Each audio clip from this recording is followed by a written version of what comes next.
What does it look like to get out of that survival and mictum? Mictum. You are such a Survival mictum. and mictum mode. Millins, mictums, Miros. Merit, mild. More me's. The mictum came from victim mindset. Victim mindset. Anyways, I wish there was a way I could pay for leadership to get rid of my dyslexia. There probably is. Might be, I could probably do like brain exercises. Deep dive, yeah. I could probably heal more trauma and regenerate my brain. Like, put these little things in your head and zap you every time you say a word. And enjoy having your feelings about that.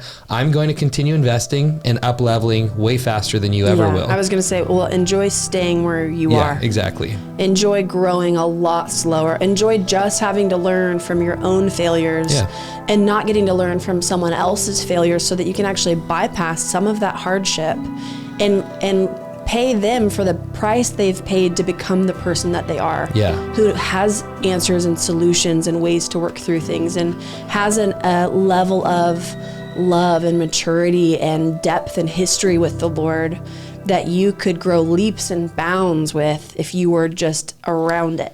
We're having to make those micro assessments every day of like, what's a better resource to pay? Is it my money or is it my time? What are you smiling at? I'm just feeling you right now. You're feeling me? Yeah. What do you mean? I just love you. You do? I love you. I respect you so much. I love you too. Thank you. I'm just That's nice. Fully admiring you. I'm vibing. I appreciate that, baby. I couldn't even hear what you were saying. I like it. Is it just this deep, low-cut B shirt that I'm wearing? Yeah, it's the blondish chest hair for me. Oh, wow. Glistening in the lighting above your head. You know, I never thought that I would be so attracted to a blonde man, but here we are. I appreciate it. The amount of times, though, that like as I fell in love with Spencer, I like noticed the way his hair glistened in the light. It's like my eyebrows. Well, it's like really beautiful actually. Like when you're close to it and in person, like it definitely took me time for my preferences to change. Mm-hmm. But like the amount of times I've sat and just told you like, man, you're really beautiful actually. Anyways. Thanks. Warren Buffett. Wow. So, okay guys, we'll be back after this short intermission. We're gonna take a quick break. There are so many ways it can go wrong and be done poorly. And especially if you're doing the kind of work we do, which like I love and I'm so passionate about helping people get to the root of their wounds. Yeah. And not just try to fix what they're doing in their life, not just try to change their behaviors. Like I'm not a huge fan of like behavioral cognitive therapy. Cognitive behavioral therapy. Thank you, dyslexia. I'm not a huge fan of that because I think that our behaviors are the symptom. And I am so done just trying to get rid of the symptoms without ever taking a look at where that's coming from in the first place. And it's why I love the type of coaching we do, because it really helps people get to the root of where these cycles came in and helps you see it from a place of compassion, helps you dismantle your self-judgment, your self-hatred, helps you identify these different voices of accusation that you've partnered with that often sound like the voice of our caregivers who abused or neglected us. Yeah. Like I love getting to do like this inside out from the root system up transformation. But if you don't know how to do it well, if you haven't learned boundaries, if you haven't learned how to really take care of someone's heart and vulnerability and not just open up their pain and their trauma, but help fully walk them through it and give them closure and get them radically connected to God and to love in those areas, then I think you can get in some sticky situations.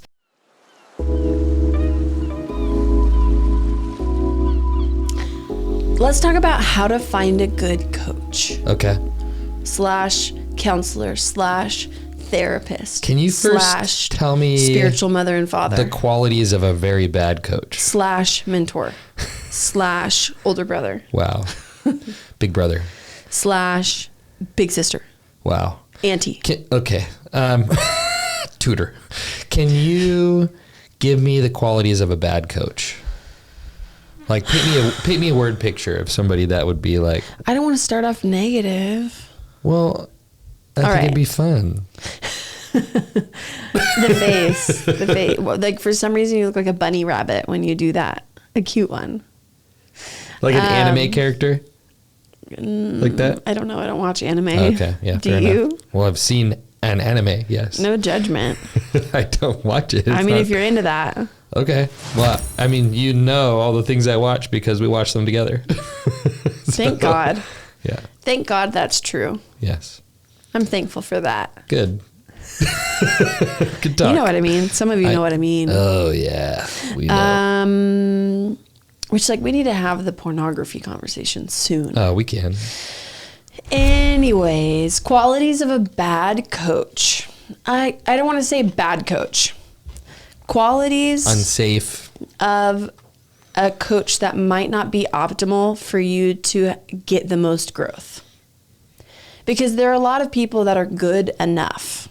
Like, good enough for you to have a place where you can share and they'll listen. Yeah. And acknowledge your feelings. That's a lot of therapy out there, is just talk therapy, right? Yeah. Where people have a safe space to share and process. And I think that's absolutely necessary and essential. But I do think that we're really missing out if we're only getting to have a sounding board, like with our own thoughts and our own feelings. And so just someone that reflectively listens. Yeah. Like, I think if you aren't being led and if you aren't having someone that can help you own your triggers and work through weaknesses and help you like develop your character and like create safety when you're in pain, you know, for you to share and process, but not leave you there, not just leave you in your pain. Yeah. Then I think that you're really missing out. And I would never call that a bad coach or a bad therapist, but it just depends on the vision you have for who you want to be. Yeah. And how far you want to go. Well, I think this is an important discussion we're having though, too, because, you know, I remember feeling so many deep deficits in a season where like my heart turned off, and everybody knows the story, hopefully by now. If you guys don't, then there are plenty of podcasts you can listen to hear that. But there was like the point that I started receiving coaching, counseling, therapy help was when my heart turned off, and all these Christian leaders, sources kind of just talked at me a little bit. You know, there was like some scripture throwing, some advice or counsel. It didn't really land in that season. I felt really unseen and unheard, and it was hard to even like chew on the things they were giving me and apply them, because it was like my heart was in such a different place. And can I add to the list? Wait, while we're on this note, really quick. Okay, yeah. Another quality of someone that might be a good enough coach, but not really lead you to becoming the person you want to be who's free, could be a coach or a counselor, a leader who doesn't actually hold space for you to have pain, and they're just trying to get you out of it and connected to like a higher truth. Right.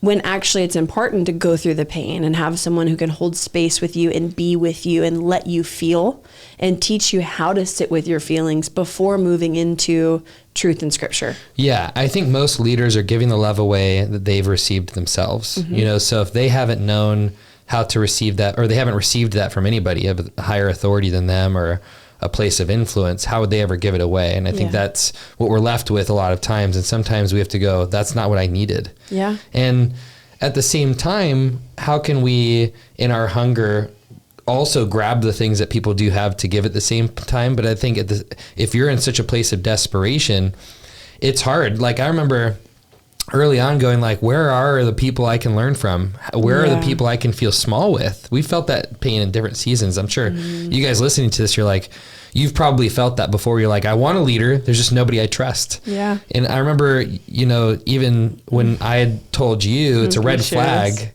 that you don't have anybody bigger than yourself in your life giving you input, you're I've tried. This is before we started dating. Yeah. Like Spencer at one point in our friendship, 2 years in, said, hey, is the door between us all the way closed? Because he had tried asking me out before and I rejected him. And I said to him, well, it's not all the way closed. But right after I gave him a seed a teeny inkling of hope, I triggered and spiraled and felt afraid of pain, rejection, hurting you. I felt afraid of getting it wrong. I was afraid of so many things. But we started having more vulnerable conversations, and Spence, at one point after I started freaking out and withdrawing, said that to me, like, I don't even know if I want to be with you. Like, you're the biggest person in your life. You don't have anyone that's bigger than you speaking into your life. You're always the one leading other people and giving advice, and that doesn't feel safe for me. It felt scary. And it was really hard for me to hear that, because it actually hit a really sore place in my heart where I craved to have a mother or father figure in my life, because I wasn't open to counseling or therapy at the time, not because I didn't think it was valuable, but because I just didn't have value for it. Right? Like, I didn't have any reason to think I needed it. Yeah. I had never seen someone who worked with a therapist that went through a transformation that was like for the better. Well, it's the reason why so many people just go to the hospital when they have something wrong instead of going to like a holistic person or somebody that can identify more of the root. It's like, if you're not aware that's something that you might need, yes, you're just going to go to the only source you think can help. Yes. So like I wasn't open to it, but it wasn't really even an option for me. It wasn't on my grid. I'd never seen anyone do it or do it well. I had never seen anyone model the kind of person I'd wanted to be who had done therapy or counseling. And so for me at the time, the only option felt like having like a mother or father figure. And my fantasy was that there would be a man or a woman that was an old soul that had a lot of life experience and wisdom. Like a Gandalf. Who would be like Gandalf, the Great. You shall not pass. But really, I think subconsciously, I kind of dreamed about someone being like, hey, I see you. And I see the gifting on your life, and I want to pour into you. Like, I feel really drawn to you. I'd love to have you over for coffee once a week. Like, my heart so craved that kind of pursuit. And what I know now about that is I was looking for an actual mom or dad. Like, subconsciously, I was wanting to heal and redeem my childhood and not feeling pursued and not feeling unconditionally loved in different ways. And so when Spencer said that to me, it struck a chord for me where I just was like, man, I so badly want that, and I'm open to that, but there's just nobody, and I don't know what to do. And that's whenever he was like, well, I don't have anyone in my life that just sees me and wants to spend time with me. Like, that's why I'm paying for it. And that's the first time it became an option to me. Even though I had known him for 2 years and I knew he was working with someone for 2 years, it was kind of like, well, that's Spencer, and he's messy and he has issues, and I'm more connected to Jesus than he is. I don't think I need that, because me and Jesus do inner healing together all the time. And I don't have any huge pain, you know? I think those are my false beliefs, just to make that overly clear. Well, I had a lot of friends that were like that were like, you know, there's this weird thing about, you know, someone charging to help in that capacity. Yes. And I'm like, ask any millionaire, or tell any millionaire or billionaire, like, about your thoughts and feelings about paying for help. Mm-hmm. It's like, they're going to laugh at you and be like, you're a powerless victim. Yeah. Because they understand the concept of investment. Mm-hmm. And I think people are constantly looking for something that fits in the mold of their own entitlement of I deserve, and I should get. Mm. I deserve, I require, and so it should just be provided to me. And some different forms of Christianity, I think, sometimes give us that entitlement without the humility. Yeah. Because we are entitled as sons and daughters, but not without humility and not without bringing our surrender to the table. We are entitled to this connection with God, all of these promises that God has provided to us, but not because of our own doing, because of his doing. But in that, he's also looking for hungry and humble hearts. And humility looks like, I don't care what it costs me. I'm doing whatever it takes. Yeah. And that is the thing that people lack in their entitlement. Mm-hmm. And so when I see that, I'm like, cool. Enjoy having your feelings about somebody else paying for help, and enjoy having your feelings about that. I'm going to continue investing and up leveling way faster than you ever will. I was going to say, well, enjoy staying where you are. Yeah, exactly. Enjoy growing a lot slower. Enjoy just having to learn from your own failures and not getting to learn learn from someone else's failures so that you can actually bypass some of that hardship and pay them for the price they've paid to become the person that they are. Yeah. Who has answers and solutions and ways to work through things and has a level of love and maturity and depth and history with the Lord that you could grow leaps and bounds with if you were just around it. It's just wisdom. Like Proverbs, which is the book of wisdom, it says there's safety in a multitude of counselors. Mm-hmm. And I think the wisdom inside of that is that we can go through life and learn lessons with plenty of cost on our own. Or we can have enough value on the cost other people have already paid and learn from them and bypass having to go through the same level of suffering other people have gone through to learn those same lessons. Mm-hmm. And that's what I see with with paying for help. It's like we go, a lot of people have paid for Dave Ramsey help. It's probably a small price because he has such a mass audience. He charges so little, and then he has up-leveled programs that you can purchase for more help. I know he has certain programs that are like several grand, but people that invest in that, it's because they know the return they're going to get is knowledge about finances. It's going to help them make more money. It's an investment. Yeah. And we're totally happy to do that because why Dave Ramsey has gone through such a suffering in his life from debt. Yeah. That he has this message that we're like, I want to grab that message and have it be a part of the way I think about finances. Mm-hmm. And so I'm going to pay money instead of time and sacrifice. His same time and sacrifice and effort he paid. Yeah. The same suffering. So it's like you have to weigh in your life what you're willing to invest to learn things. And coaching is one of those things where I'm like, okay, I was in such a season of pain that I was so painfully aware I'd rather have somebody else's breakthroughs because I was so lost. And I didn't even have capacity to endure it any longer trying to figure it out on my own. Yeah. Some people, by God's grace, reach that point in their lives of such a rock bottom. They're like, I can't do it on my own. Mm-hmm. They have to surrender to the help of other people. And I think that's a great and needed place. Yeah. But some people are medicated enough by their comfort that they don't have enough pain driving them into a place where they have to decide something different. 100%. In so many areas of our lives, truly. Yes. Like until we have enough discomfort, until the pain of staying the same is greater than the pain of change, we're usually not motivated to do anything different. Yeah, 100%. And it's like for me, that's definitely been a struggle. I think it's a struggle for everyone until we choose otherwise. But for me, I'm like, what does it look like to not have to be in so much pain to be willing to get help and leadership in this area? What does it look like to get out of that survival and mictum? Mictum. You're such a Survival mictum. and mictum mode. Millins, mictums, Miros. Merit, mild. More me's. The mictum came from victim mindset. Victim mindset. Anyways, I wish there was a way I could pay for leadership to get rid of my dyslexia.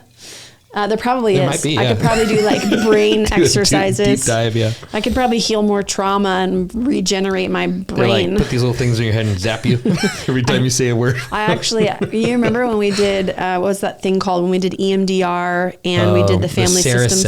Saracet. They like hooked our brains up to these sensors and we'd sit and listen to music for like an hour and it like mirrors your brain waves, and when your brain can see itself, it can actually heal itself. Yeah. Speaking of that, leads me to a good point of like, whenever you have a mirror of someone in front of you, you can actually see and process through your problems more clearly. Yeah. And so I think that's a beautiful way, especially if you're in front of someone that you have like honor and admiration for, that you see qualities in their life and their marriage and their intimacy with God. And you're like, man, I would want to be like you. Yes. Like you move me. When you're in the presence of someone like that, there's something, the accountability, even of just sharing what's happening in your life, there's this accountability of like, oh, I'm in the presence of someone that I honor and respect. And it creates this mirror where I think we honestly start elevating just with that one quality alone. Yes. Victim mindset. Well, I just wanted to highlight on that real quick, is that the two reasons we will ever choose into discipline and growth is either a reaction to the suffering we're experiencing. So it's too great. The suffering is too big. This is what I was trying to get to. We have to make a decision. Or you have enough vision for what you want that you're willing to let it cost you something. So what I was going to say is getting out of this survival and like victim mindset enough to be like, oh, I'm not only going to make these decisions to get me out of survival, but I have enough vision and I'm connected to myself enough to know that I just want more. Yeah. You know, I'm not just working hard enough just to pay the bills now. Now I know the bills will be paid, but I actually have vision for the kind of life that I want to have and the way that I want to love and serve the world around me. How much I want to be able to save, how much I want to be able to tithe, how much I want to pour into these different things. It's the same thing. It's like once you get out of that survival mode with your pain, you can actually move into a higher level of thinking where like now you're like, I want to become I wanted to say great, but I don't like the way that sounds. But like I want to feel powerful. I want to feel connected to myself. I want to feel like I can fully step into my identity as a leader. Yeah. You know, like you want to elevate and grow in these different areas, not just get to a place where you're pain-free. Yeah. Well, it's interesting. Like even our realtor yesterday was talking about Warren Buffett, how he said for decades, Warren Buffett was greedy so that he could be more generous. And it was very interesting. So he wasn't greedy for the sake of having more. Yeah. He was greedy for the sake of giving more in the future. So he said, I could give $1 million to this charity right now, or I could wait 10 years and give them $1 billion. He's like, because my ability to turn that $1 million into $1 billion is greater if it's in my hands than if it's in theirs. And so he was like, I could give way more if I wait. And so I'm gonna invite them into the same delayed gratification I apply to my own life so they can have more. And that I think is like one of the easiest descriptors of vision. It's why Jesus uses so many of those parables, the parables of the talents. You know, it's being able to steward the small and being okay with what you have and stewarding that, knowing you're going to reap a bigger reward down the road based on your stewardship of that small thing. Yeah. And our lives are something we get to steward. And the way that we spend our time, our resources, and our efforts, our attention are so valuable, and we are given limited time. If we were living in eternity right now, there'd be no concept for any of these things.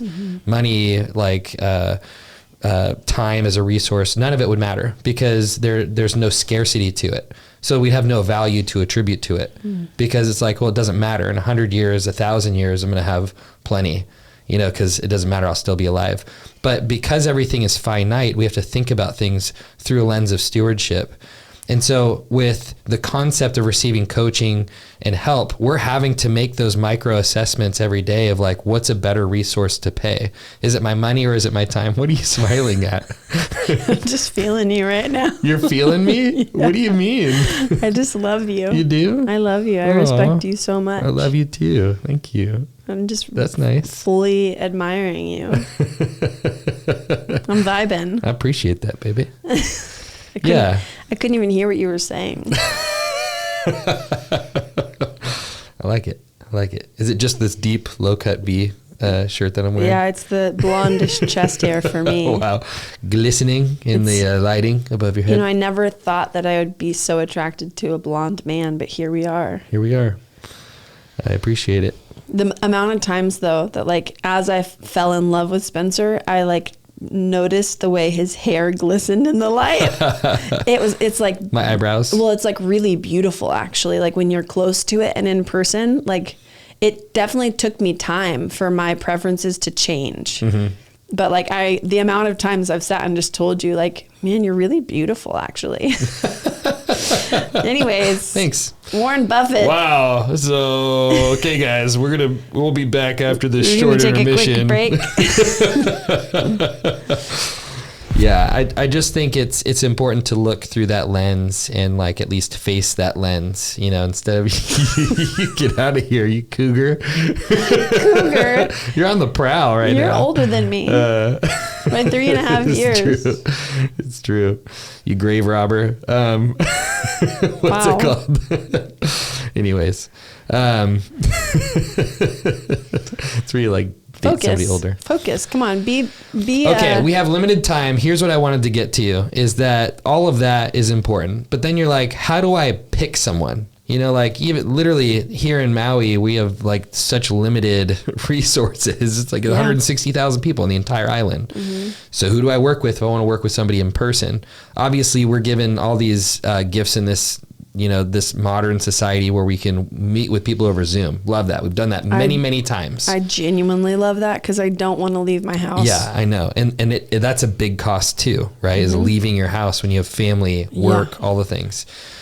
I'm like at a stage where I'm like, I really want to find somebody I can meet with in person once a week or every other week, even if that's all I could afford with my time allotment. But I had my assistant, we went together and was like, hey, I want you to find every person on island, create a spreadsheet for me, like give me all the pros and cons, their methodologies that they use, the type of history that they have, call them, talk to like the top 10, get a feel for them. What do they feel like? You know, and we kind of reduced everything down to this list of like 12 to 18 people. And I was like, okay, wow, narrowing down on a person I want to work with is still difficult. Mm-hmm. And it's a lot of people to choose from. Yeah, and then you're like, cool, now I got to kind of interview these people. And you're like, what are you looking for? That question comes up. What are you looking for when you're considering somebody to lead you in such a vulnerable, deep place? And all we could really answer is like what we're looking for. So we want to share that with you. Like, here are the qualities that we would be looking for to find somebody to lead us. Yep. And again, there's a lot of people out there that are good enough. Yeah. And you can literally like Google therapists or counselors near me. Coaches. You know, but one thing that I really love is, first off, we're surrounded by a lot of growth-minded people. We attract a lot of growth-minded people. And I'm so thankful for that. But I really look for, if I'm seeing change in someone's life that I love and I'm seeing them experience a lot of fruit and a lot of freedom, then I want to know who they're working with. What are you doing? And their experience of it. And I personally would rather go with a referral from someone that is becoming a resemblance of what I'd want to be. Yep. Or even like, I have a lot of people who are 10 years behind me, for lack of a better way to say it, in their healing journey. And even though I've conquered a lot of areas that they've never even considered, they might be working with a therapist on one area that I haven't tackled yet. Yeah. Like staying regulated in your nervous system. Sure. I remember a couple years ago that was really new to me. And though there was work that I had done around that I didn't realize directly correlated with that, it was like, oh, I feel like I am missing out on this area where I see you experiencing a lot of freedom. Like, yeah. What are you learning? How is it impacting you? How do you experience that person? And I would just ask questions. And I love the trust that gets built from that referral type experience. Yes. So I think that's one of the first things to look for, because it can give you a list of options and a list of people to interview to feel who feels like a good fit for you. And it doesn't just need to be therapist, counselor, or coach or anything like that. It could be a leader. Could be somebody like, I know for a season I was like, all I was listening to was Damon Thompson on podcasts because I didn't want anything else to fill my head or my heart. And it was like, I need this message to get in me. Then it was like, oh, I'm like reading books with friends or but I do think there's value in getting to confront the deepest parts of your heart and having somebody facilitate and lead you in that when maybe nobody has in your life. And so that stuff's so valuable. When Paul Young, who wrote The Shack, how he got freed from all this different stuff in his life is he met with a counselor for 9 months, like multiple times a week, and worked through the biggest stuff within his life, parental wounds, all these different things. And that's where a big portion of his freedom came from. Okay, so real quick, just wanted to take a quick second to say that if you're tired of feeling stuck in sadness, disconnect, or feeling powerless to relationship triggers. Maybe you just feel swirly internally and you don't fully feel powerful to work through your emotions, and you really want to be more connected to yourself and to God. We really encourage you to click the link below the description. Yeah, so we have like a full hub of all the courses we've ever created for emotional health, spiritual health. The best thing you could ever do if you have a vision for your life of who you want to be is to get help or mentorship from people that are ahead of you in some specific area. And that's in order to become the person that the loved ones in your life deserve. In this hub called the Alive and Free Collective, we have a monthly coaching call with us, a monthly teaching and Q&A with trusted experts we love, and we have a community of believers on an emotional health journey. And like we said, all the emotional health courses we've offered and a vault of over 50 trainings from the top emotional health leaders giving their best guidance. It's only $47 a month, and you can learn all about that if you click the link below. And if you want to learn how to be a safe leader and coach others and start a life coaching business, you can click the link below as well in the description to learn about our program, Coach Launch. Okay, back to everything that's important. Okay, but a lot of good stuff. Let's get back to like, what do you look for in a person that you're wanting to meet with? Like what style? Like, I think for me, I was looking for a coach at first because I didn't just need the reflective listening thing. I needed someone that could lead me. I needed somebody that could be like a father to me of sorts, speak in, give me advice. Like, I mean, I just had I needed to build a case for why not to sleep around at the time. Like, it's not like I was sleeping around, but I had thoughts and desires because I was so far gone in my burnout that it was an idea. So it's like, can we work through this and talk about possible worst case scenarios that could happen? Like, I needed somebody to talk back and forth and not just be like, well, what do you think about it? Yeah. It's like, well, I don't care how I think about it. I don't think great about it. Well, tell me what I'm thinking about it has got me this far, so I need something else now. Yeah, exactly. So, I mean, what are some things you feel like are important with looking for that person? Yeah, I mean, your point is another reason why I tend to prefer coaching, is because in a lot of the therapy and counseling world, you're not actually allowed to give advice legally. You're not allowed to tell someone what to do. Right. You can't take their autonomy away. And though in coaching, I never tell anybody what to do, I do think that there is a really beautiful line that you can toe as like leading them to a specific destination. You're like painting picture for consequences, things like that. Yeah. And like helping them take ownership for big triggers and work through pain. And I am so thankful for all of the ways I've been called out in coaching settings. And I'm thankful that it's humbled my heart. I'm thankful that it's taught me how to take ownership. I'm thankful that I have someone who feels bigger than me, who knows more than I do, whose voice I trust to call me out kindly and with compassion, and like actually help me grow and confront these different areas in my life that were creating really harmful cycles. And so I think for a long time, I've preferred the coaching industry. But I don't know, I haven't heard of that many bad experiences in the coaching industry. Maybe some of you listening to this have had them. One of the dangers about the coaching industry is that it's an unregulated space. Yeah. And the beauty of that is you don't have as much red tape to follow, right? There's no legality. You're not having to deal with your license in different scenarios.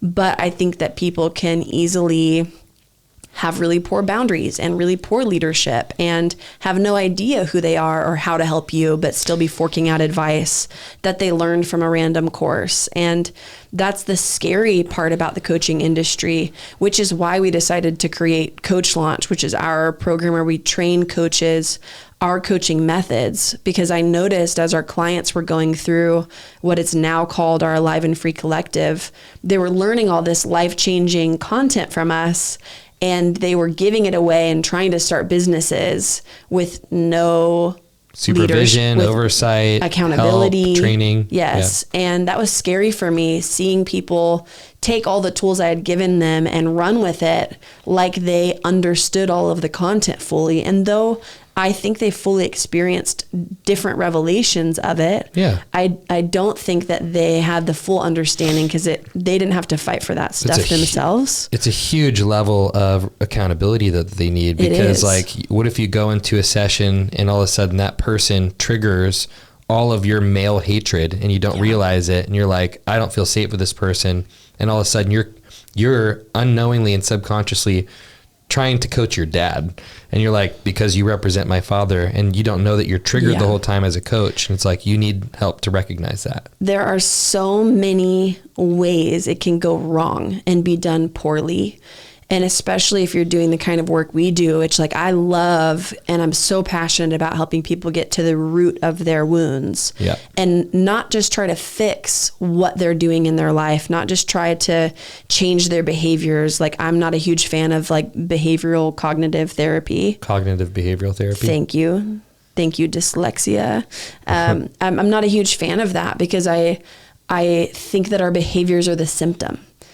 And I am so done just trying to get rid of the symptoms without ever taking a look at where that's coming from in the first place. And it's why I love the type of coaching we do, because it really helps people get to the root of where these cycles came in and helps you see it from a place of compassion, helps you dismantle your self-judgment, your self-hatred, helps you identify these different voices of accusation that you've partnered with that often sound like the voice of our caregivers who abused or neglected us. Yeah. Like, I love getting to do like this inside out from the root system up transformation.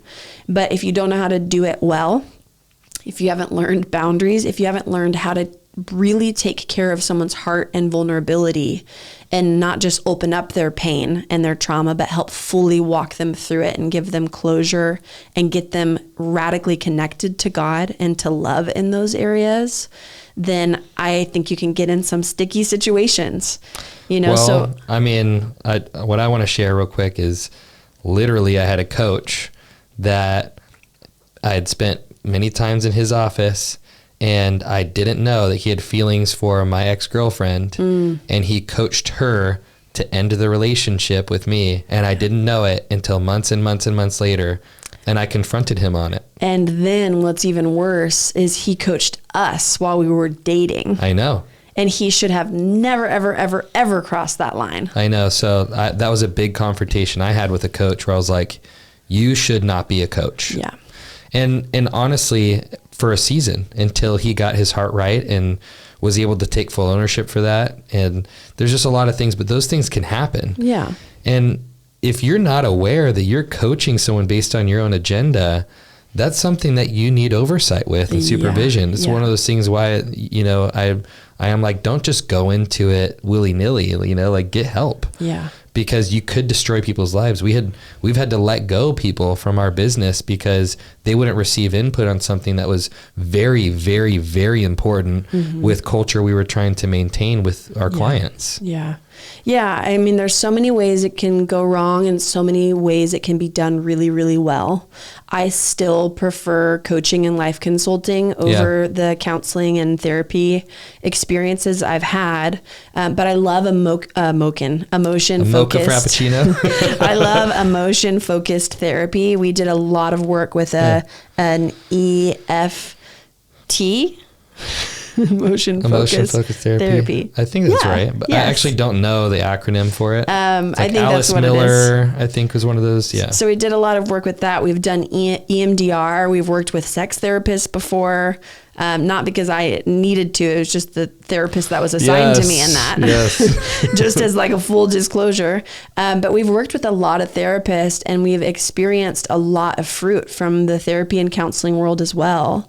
Somatic therapy, that's a really great way to go as well. And CBT is great. You know, it's like, I know we actually use some of those different principles in some of what we do. It's great for awareness and good. Yeah, I think it just depends on what you're wanting and what you're looking for. I'd say the thing that I am a huge fan of personally is inner child work and like family systems and helping the way that you connect and relate with the world around you, which is like attachment focused therapy. But anything that's not just focusing on you believing the truth and you changing your behavior and you just being a sounding board, like you just having a sounding board for someone else, like doing the work, looking at yourself, learning how to feel your pain, taking ownership for your cycles and belief systems and anything where God is involved. Like truly, what are we doing? Especially if you're a believer listening to this, like, what are we doing? If what the work that we're doing isn't getting us more connected to love, and he's the source of all love. Well, that's, I think, the thing I want to say most is that all therapy, all counseling, all anything that's secular that's out there, it all functions under the premise that unconditional love is required to heal. But there's no origin source for it unless you have Jesus. Yeah. And that's why I think there needs to be something you receive leadership from that, where they have an awareness of God's goodness. They're able to have a relationship with the Father to help facilitate that for you. And that's why I like coaching, is because there are very few therapies or counseling or licensed practices where people are able to engage their clients in that. Yeah. And I think that's so important, because he is, the most healing force on the planet is the love of God, and he is love. And that's the only way we can encounter true unconditional love in our lives. Otherwise, it's fabricated. We're having to convince ourselves of something we don't believe is true, and we're having to almost fake it until you make it, and it doesn't work. Yeah. I've seen that happen so many times, where people are like, well, why would I love myself if my history has only ever proven to me that I am not lovable? So anyways. Yeah. And I mean, take heart. There are so many incredible coaches, therapists, and counselors out there, and you won't ever know until you try. Yep. So interview people, even if you're finding a therapist near you, even if you're meeting with someone on Zoom, give it a try, commit to at least 4 sessions with a person, and see if you start feeling any relief, breakthrough, momentum, feeling more loved, feeling more connected to yourself or God. Test it. And if it doesn't work, then pivot and don't lose hope. Keep trying until you find a good one. It's so worth it. If you really want to become the fullness of who God created you to be, I think he really does use the body. I don't think that we're supposed to just be the head and only be connected to God. We're the hands and feet. And we are all expressions of the heart of God to each other. And I think we're truly missing it if we don't have people in our life that are loving us and leading us and getting to be a mouthpiece for him and sharing their experience, wisdom, history with him, revelations they have. We're missing out so much if we don't enter in to that humble position of being led and loved by someone who has more answers than you. Yeah. And the last thing I'll just say is, if you're wanting a very inexpensive, affordable option too, it's why we created the Alive and Free Collective, which is a community where you can get coaching from us, all of our course resources. You can have community with other people that are engaged in this same type of journey.